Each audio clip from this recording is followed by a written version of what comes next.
मसीह में आप सबको सलाम। आज की तिलावत ज़बूर 28। मदद के लिए इल्तिजा।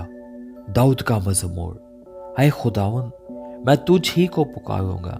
ऐ मेरी चट्टान, तू मेरी तरफ से कान बंद ना कर। ऐसा न हो कि अगर तू मेरी तरफ से खामोश रहे तो मैं उनकी मानिंद बन जाऊं जो पाताल में जाते हैं। जब मैं तुझसे फरियाद करूं और अपने हाथ तेरी मुकद्दस हैकल की तरफ उठाऊं तो मेरी मिन्नत की आवाज़ को सुन ले।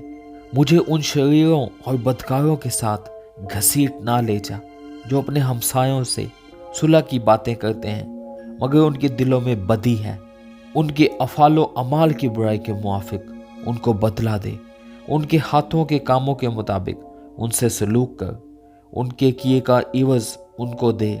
वो खुदावंद के कामों और उसकी दस्तकारी पर ध्यान नहीं करते, इसलिए वो उनको गिरा देगा और फिर नहीं उठाएगा। खुदावंद मुबारक हो, इसलिए कि उसने मेरी मिन्नत की आवाज़ सुन ली। खुदावंद मेरी कुव्वत और मेरी सिपर है।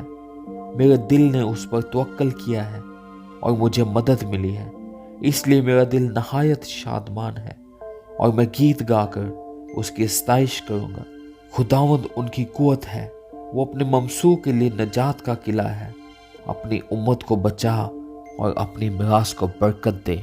उनकी पासबानी कर और उनको हमेशा तक संभाले रहे। आमीन। खुदावंद का कलाम पढ़े और सुने जाने पर उसकी बरकत हो।